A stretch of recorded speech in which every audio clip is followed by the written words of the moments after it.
시편 64편 7절에서 10절까지 말씀 우리 함께 보시겠습니다. 구약성경 시편 64편 7절에서 10절까지 말씀 찾으셨으면 우리 한 목소리로 같이 읽겠습니다. 그러나 하나님이 그들이 갑자기 화살에 상하리로다. 이러므로 그들이 엎드러지리니 그들의 혀가 그들을 해함이라. 그들을 보는 자가 다 머리를 흔들리로다. 모든 사람이 두려워하여 하나님의 일을 선포하며 그의 행하심을 깊이 생각하리로다. 의인은 여호와로 말미암아 즐거워하며 그에게 피하리니 마음이 정직한 자는 다 자랑하리로다. 아멘. 모건 하우젤이 쓴 불변의 법칙이라는 책이 있습니다. 이 책에 나오는 이야기입니다. 미국 항공우주국 나사에서 우주비행사를 위한 새로운 우주복을 개발을 했습니다. 그래서 이 우주복의 성능을 테스트를 해야 되는데 열기구를 띄워서 높은 고도에 올라가서 그 안전성을 테스트하는 실험을 하게 됩니다. 빅터 프레더와 다른 조종사가 지구와 우주의 경계인 11만 3,720피트 상공에서 우주복 실험을 합니다. 다행히 성공적으로 실험은 잘 마쳤습니다. 그래서 이제 지구로 귀환하게 되어졌습니다. 열기구가 하강하면서 호흡이 가능한 고도로 내려오게 되자 이 빅터 프레더 우주 비행사가 우주 비행복에 있는 작은 숨구멍, 그 구멍을 열었습니다. 그랬더니 상쾌한 공기가 그 우주복 안으로 들어왔습니다. 예정대로 열기구는 바다 위에 안전하게 내려 착륙했고 헬리콥터로 그들을 이제 구해내서 집으로 돌려보내면 모든 임무는 완전히 끝나는 그런 상황이었습니다. 그런데 헬리콥터에서 이제 내려온 줄을 붙잡고 그 헬리콥터에 타기 위해서 이 프레더라는 사람이 줄을 붙잡다가 그만 바다에 빠지고 말았습니다. 그런데 아무도 그를 건져줄 사람이 없었습니다. 왜냐하면 신형 우주복은 완전 방수 기능이 있기 때문에 물에 빠져도 안전하고 또 물에 뜨도록 그렇게 설계가 되어 있기 때문에 이 신형 우주복을 입은 사람은 물에 빠져도 죽지를 않는다 해서 아무도 걱정을 하지 않았습니다. 그런데 이 프레더는 결국 그 일로 인해서 사망하고 말았습니다. 왜 그랬느냐 조사를 해보니 숨을 쉬기 위해서 열어놓은 그 구멍, 숨구멍으로 바닷물이 들어오게 되어졌고 결국 그 우주복 안에서 이 프레더는 질식사해서 사망하고 말았던 것입니다. 세계 최고의 전문가들이 수많은 시간, 수많은 노력, 수많은 재정을 들여서 개발한 그런 첨단 우주복이고 또 이 테스트를 위해서 수백 명이 함께 모여서 모든 것들을 준비하고 계획하고 혹시나 만에 하나 발생할 수 있는 수만 가지 시나리오를 따라서 매뉴얼을 만들고 대응책을 만들어서 그렇게 진행을 한 그런 프로젝트였습니다. 그런데 그 작은 숨구멍 하나 때문에 우주인이 죽을 거라고 누가 상상을 했겠습니까? 우리가 살고 있는 이 세상은 교통사고, 질병, 재난 이런 신체적인 위험들이 가득한 세상이고요. 또 스트레스, 우울증, 불안 등의 정신적 위험으로 가득한 세상입니다. 실직과 투자 손실, 금융위기, 경제적인 위험으로 가득한 세상이고 범죄, 폭력, 사회적 고립 이런 사회적인 위험으로 가득한 세상입니다. 자연재해, 오염, 기후환경, 기후변화 등 환경적인 위험도 가득한 세상을 우리가 살아가고 있습니다. 어떻게 보면 우리가 하루하루 살아가는 것은 참 위험한 세상 속에서 살고 있다라고 말해도 과언이 아닐 것입니다. 우리가 매일 느끼든 느끼지 못하든 우리는 수백 가지, 수천 가지 위험 요소 속에서 하루하루를 살아가고 있습니다. 그런데 그럼에도 불구하고 지금까지 여기까지 안전하게 지내온 것은 우리가 능력이 많아서 우리가 힘이 있어서 우리가 잘 살아서가 아니라 전적인 하나님의 은혜라는 것을 우리가 고백할 수밖에 없습니다. 지금까지 여기까지 우리를 인도해 오신 그 하나님이 앞으로도 우리를 인도해 가시고 우리를 지켜주셔야만 우리의 삶에 평안이 있고 은혜가 넘치는 삶을 살게 되는 줄 믿습니다. 지금까지 지내온 것 주의 크신 은혜라. 한이 없는 주의 사랑 어찌로 말하랴. 자나깨나 주의 손이 항상 살펴주시고 모든 일을 주 안에서 형통하게 하시네. 이제는 같이 하지 않으셔도 다 따라해 주시네요. 지금까지 여기까지 온 것이 다 하나님의 은혜인 줄 믿습니다. 앞으로도 우리가 살아가는 모든 삶의 자리가 하나님께서 지키시고 보호하시는 그 은혜가 있어야만 우리의 삶이 평안하고 기쁨이 넘치는 축복의 삶이 될 줄 믿습니다. 이 위험한 세상 속에서 하나님의 보호하심과 지켜주심을 따라 살며 나아가기 위해서 우리가 어떻게 해야 되는지 오늘 본문 말씀을 통해서 주시는 하나님의 음성을 우리가 함께 들을 수 있기를 원합니다. 오늘 본문을 통해서 하나님께서 우리에게 주시는 첫 번째 말씀은 하나님께 기도하라는 말씀입니다. 1절과 2절 같이 한번 읽겠습니다. 하나님이여 내가 근심하는 소리를 들으시고 원수의 두려움에서 나의 생명을 보존하소서. 주는 악을 꾀하는 자들의 음모에서 나를 숨기시고 악을 행하는 자들의 소동에서 나를 감추어 주소서. 우리가 사는 이 위험한 세상 속에서 하나님의 보호하심과 지켜주심을 경험하기 위해서 우리가 할 수 있는 첫 번째는 기도하는 것입니다. 1절 중반에 보면 내가 근심하는 소리를 들으시고 했습니다. 근심하는데 왜 소리가 날까요? 우리가 근심이 많으면 소리가 나죠. 나도 모르게 신음이 나오고 통곡이 나오고 소리가 나오게 되어집니다. 극심한 스트레스와 압박 때문에 견딜 수가 없어서 정말 주님 앞에 끙끙 신음하면서 그렇게 살아갈 때가 있습니다. 다윗도 그런 근심과 두려움 속에서 하나님 앞에 기도하고 있습니다. 보통 사람들은 문제만 나면 그 문제를 해결해 보겠다고 백방으로 노력하고 열심히 애를 쓰다가 결국 문제가 해결되지 않으면 자포자기하고 절망하는 경우들이 많습니다. 그런데 다윗은 그 근심과 두려움 속에서도 무엇을 하고 있다고요? 하나님 앞에 기도하고 있다는 것입니다. 1절을 다시 한번 보시면 하나님이여로 시작합니다. 하나님이여로 시작합니다. 다윗이 누굽니까? 한나라의 왕이고 최고 권력자입니다. 그에게는 돈도 있고 힘도 있고 사람도 있고 권력도 있습니다. 왕이 할 수 없는 일들이 뭐가 있을까요? 모든 것을 다 할 수 있을 것 같지만 정작 왕이 되어도 자기가 감당할 수 없는 일들이 너무 많더라는 겁니다. 그래서 하나님 앞에 부르짖어 기도하기를 하나님이여 나를 도와주시옵소서, 하나님이여 나를 살펴주시옵소서, 하나님이여 나를 구원해 주시옵소서, 그렇게 주님 앞에 기도하고 있습니다. 길을 찾아보려 해도 길이 보이지 않을 때, 답을 찾아보려고 해도 답이 보이지 않을 때 우리가 할 수 있는 가장 중요한 것은 하나님 앞에 기도하는 것인 줄 믿습니다.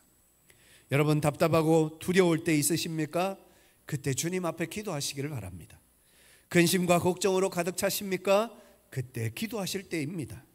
세상 사람들은 그냥 탄식하고 절망하지만 우리에게는 우리의 기도를 들으시는 분이 계십니다. 그리고 우리의 기도에 응답하시는 그 신실하신 하나님이 계십니다. 그 하나님 앞에 기도하는 저와 여러분들 되시기를 예수님의 이름으로 축원합니다. 왜 우리가 기도해야 될까요? 그 이유가 골로새서 3장 15절에 나옵니다. 함께 읽으시겠습니다. 그리스도의 평강이 너희 마음을 주장하게 하라. 너희는 평강을 위하여 한 몸으로 부르심을 받았나니 너희는 또한 감사하는 자가 되라. 우리가 하나님 앞에 기도할 때 그리스도의 평강이 우리의 것이 됩니다. 그리스도의 평강이 우리의 것이 되면 우리가 감사할 수 있게 된다는 것입니다. 하나님 앞에 기도할 때 평강이 오고 평강이 올 때 감사하는 삶을 살게 하신다는 것입니다. 따라서 감사는 기도의 열매입니다. 감사는 기도의 응답입니다. 우리가 기도할 때 감사할 수 있게 되어지고 우리가 기도할 때 감사하게 되는 능력을 하나님께서 우리에게 허락해 주십니다. 유기성 목사님이 쓴 1시간 기도로 살기라는 책에 나오는 이야기입니다. 이 유 목사님이 교회 사역을 감당하시는데 밤낮 없이 뛰어다닙니다. 열심히 사역을 감당합니다. 그런데 아무리 해도 열매가 맺히는 것 같지가 않습니다. 교회도 가정도 점점 더 힘들어져 가고 사역하는 것이 너무 최악의 상황으로 그렇게 치달아 가는 것 같습니다. 영과 육이 지쳐서 거의 탈진한 상태로 그렇게 있는데 사순절이 다가왔습니다. 사순절 하면 또 이제 뭘 해야 되죠? 특별 새벽 기도회를 준비해야 되는 겁니다. 몸과 마음이 지쳐서 지금 아무것도 할 수 없는데 또 사역은 이제 다가와서 사순절 특별 새벽 기도회를 진행을 하고 있었습니다. 그렇게 새벽에 엎드려 하나님 앞에 기도하는 순간에 하나님께서 갑자기 10년 전에 자신의 모습이 생각나게 하시더라는 겁니다. 10년 전에 자신은 앞으로 결혼할 수 있을까? 앞으로 내가 목사는 될 수 있을까? 이런 걱정과 염려 속에서 살았다는 거예요. 그렇게 10년 전에 본인 말대로 밑바닥 신앙으로 그렇게 하루하루를 보내고 있었다는 거예요. 그런데 10년 만에 결혼도 하고 가정도 이루게 하여 주셨고 목사가 되어서 이렇게 좋은 교회를 섬기게 하셨구나 라는 것이 깨달아지게 하시더라는 거예요.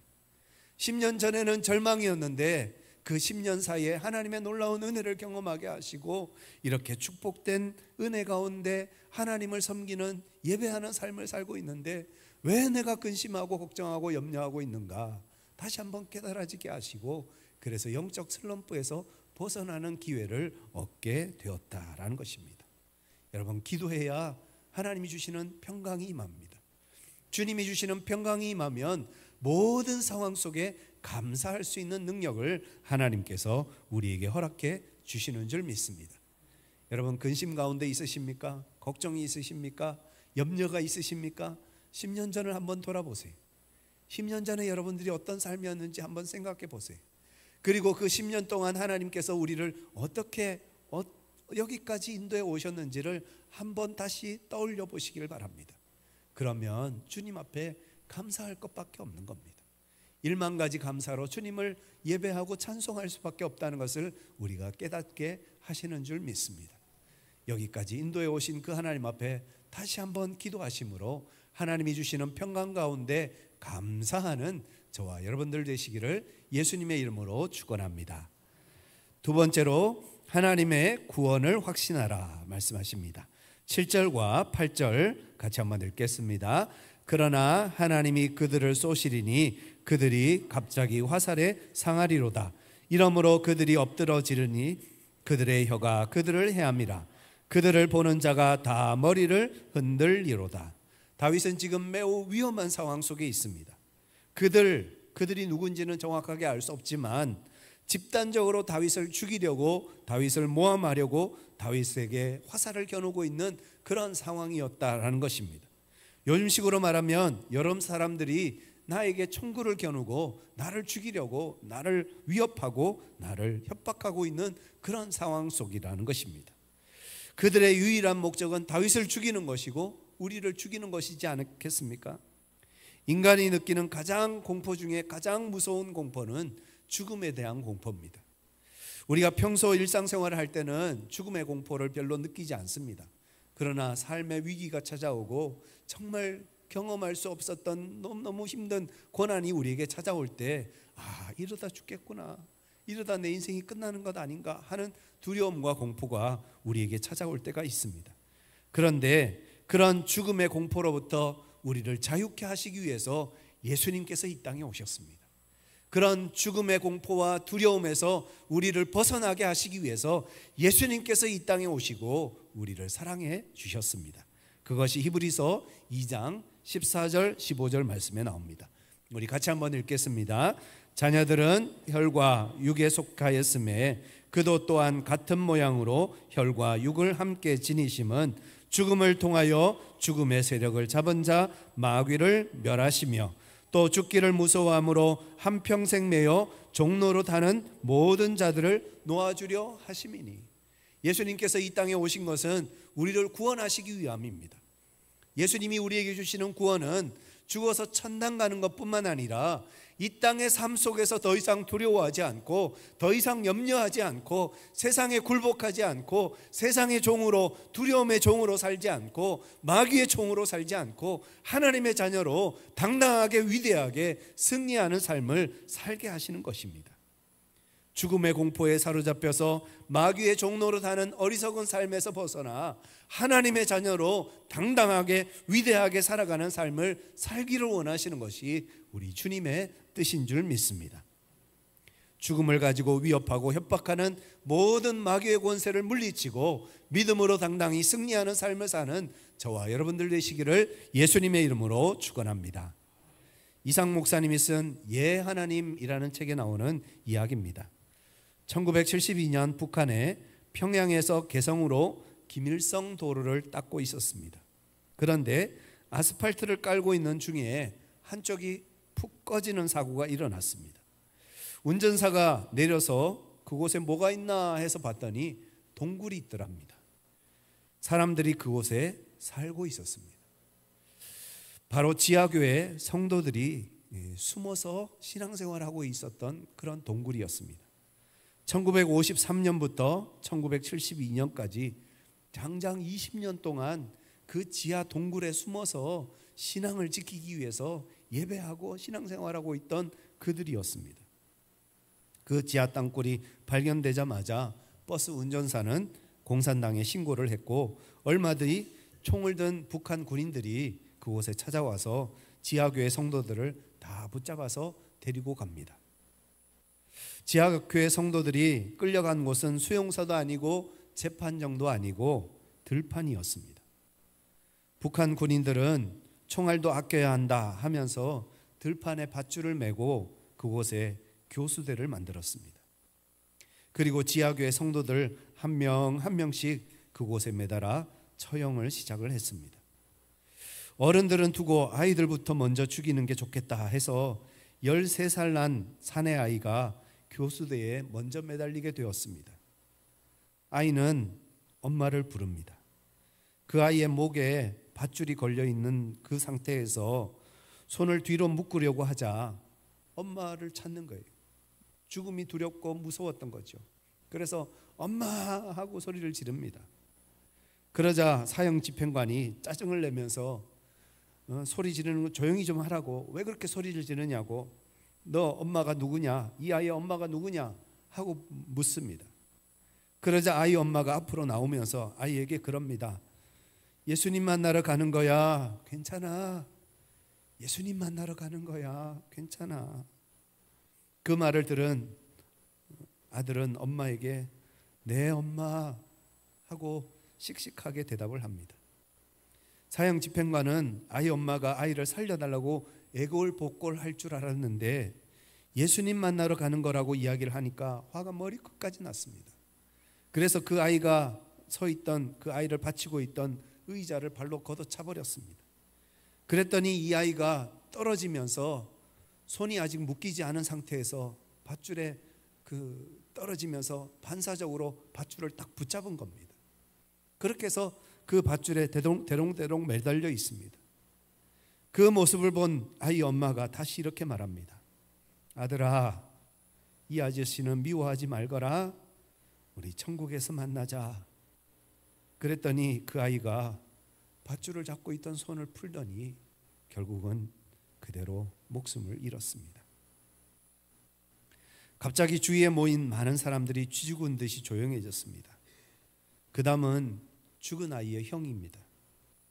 이 아이가 죽으러 가면서 엄마에게 이렇게 얘기합니다. 엄마 고마워요. 엄마 고마워요. 그러자 엄마가 뭐가 고맙냐? 그러자 그 아이가 하는 말이 천국 가서 예수님 만나게 해줘서 고마워요. 그러자 엄마는 흐느끼면서 천국에서 다시 보자. 그렇게 마지막 말을 전하고 죽어가는 그 아이는 집행관 아저씨를 바라보면서 이렇게 얘기했습니다. 그래도 아저씨를 사랑하는 사람이 있어요.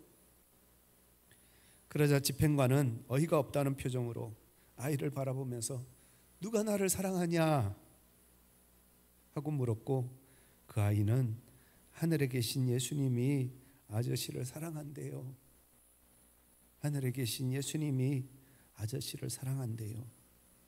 그 말을 남기고 마지막 순교의 길을 갔습니다. 그 이후로 두 아이의 엄마 그리고 나머지 지하교회 성도들 한 사람씩 교수대에 매달려서 교수형을 당합니다. 그리고 마지막 목사님이 남았습니다. 북한군들은 그 목사님을 반동분자의 괴수로 몰아세우면서 이 반동분자는 그냥 교수형으로는 안 돼. 그래서 아스팔트 한가운데 눕힙니다. 그리고 아스팔트 공사에 사용하던 불도저를 끌고 와서는 아주 천천히 발부터 목사님을 짓누러 깔아뭉개기 시작합니다.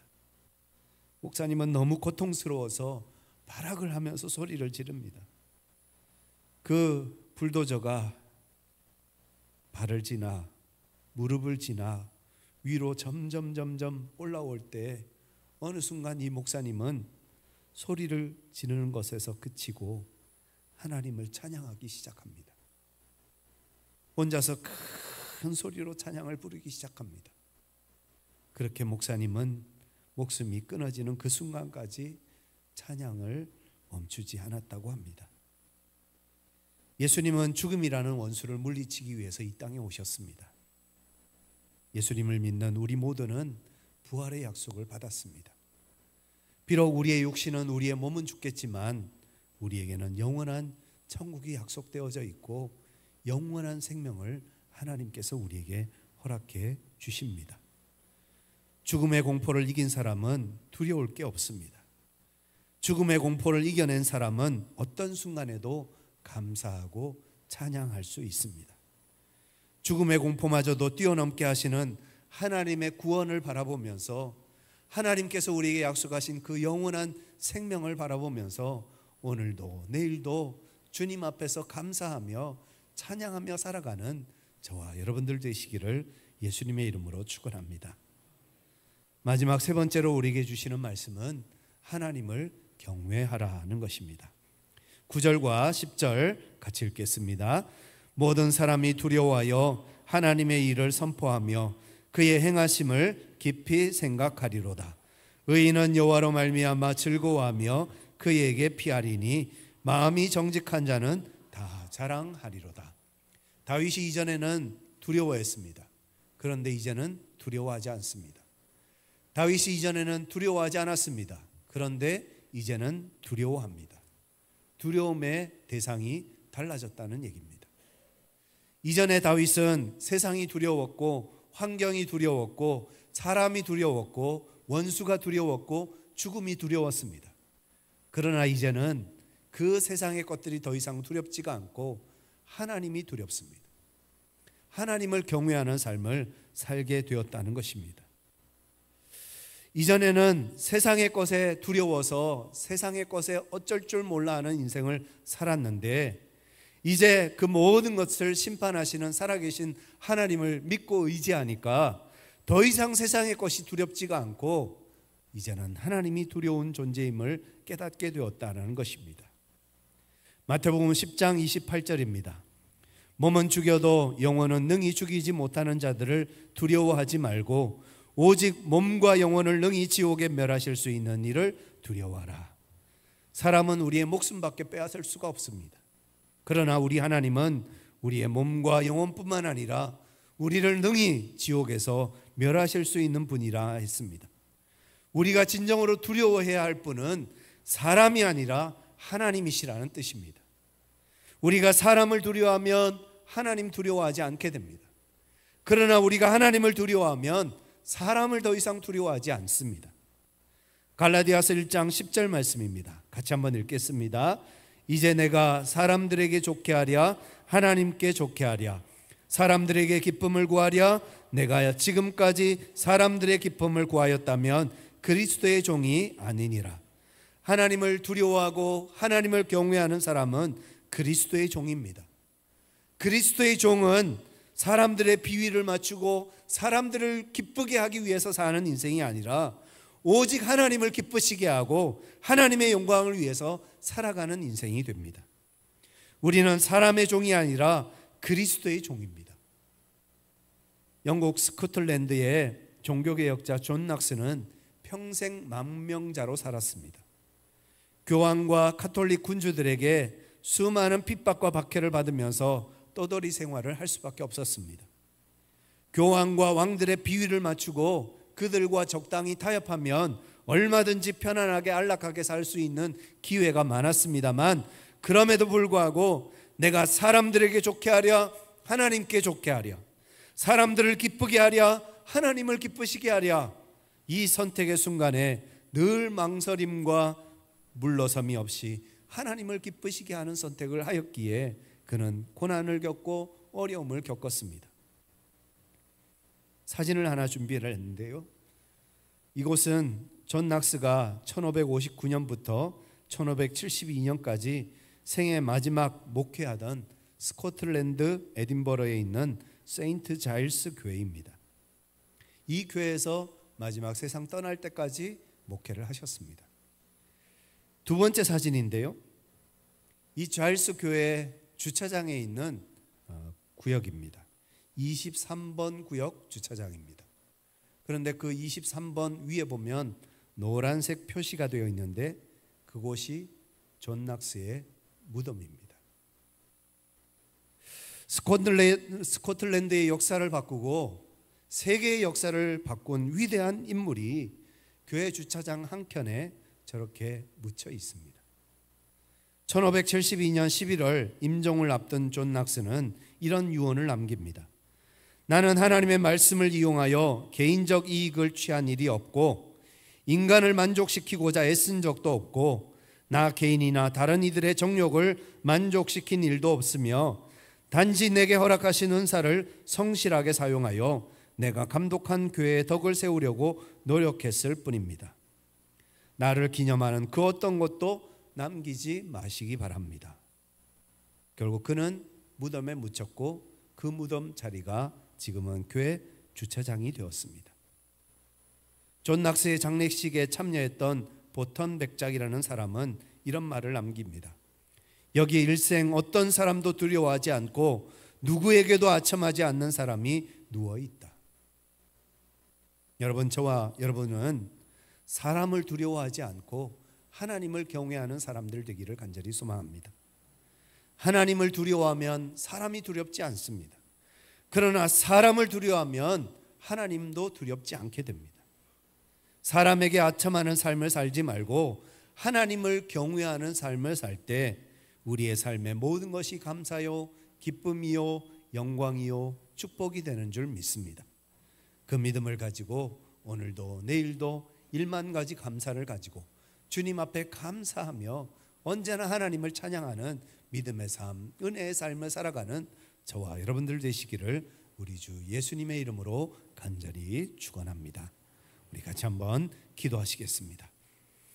이 시간 말씀 생각하시면서 같이 기도하실 때 하나님, 고난을 만났을 때 기도하게 하여 주옵소서. 그 고난 앞에서 우리에게 약속된 그 영원한 소망과 그 약속을 붙잡고 구원의 약속을 의지하며 나아가게 하여 주옵소서. 때로는 고난과 어려움이 우리에게 찾아올지라도 사람을 두려워하지 않고 오직 하나님을 경외함으로 그 모든 위기와 위험을 이겨내는 믿음의 삶, 승리의 삶을 살아가는 우리 모두가 되게 하여 주시옵소서. 우리 함께 기도하시겠습니다. 사랑과 은혜가 충만하신 아버지 하나님, 오늘도 주님 주신 귀한 말씀 앞에 우리가 섭니다. 고난을 만나도 어려움을 만나도 환난을 만나도 주님 앞에 기도함으로 그 모든 고난을 이기는 믿음의 승리자가 되게 하여 주시고 우리에게 약속하신 그 소망을 바라보며 그 구원을 바라보며 믿음으로 넉넉히 이기는 주의 백성들 다 되게 하여 주시옵소서. 사람을 두려워하여서 사람에게 아첨하는 인생을 사는 것이 아니라 하나님을 경외함으로 세상을 이기고 사람을 이기고 마귀의 권세를 이기고 승리하는 믿음의 삶을 살아가는 우리 모두가 될 수 있도록 주님 역사하여 주옵소서. 존귀하신 아버지 하나님, 세상의 시련과 혼란 앞에서도 두려워하거나 염려하지 말게 하시고 우리의 주권자이신 하나님만 의지하며 믿음으로 살아가는 저희 모두가 되게 하여 주옵소서. 고난의 때에 기도하게 하시고 그 기도 중에 주님 주시는 화평으로 평강으로 감사하는 저희들 되게 하여 주시고 영원한 소망 바라보며 그 환난의 때를 믿음으로 넉넉히 이겨가는 주님의 증인들 되어지는 우리 모두가 될 수 있도록 주님께서 함께하여 주옵소서. 우리 주 예수 그리스도의 이름으로 간절히 기도드리옵나이다. 아멘. 다 같이 일어나셔서 함께 찬양하시겠습니다.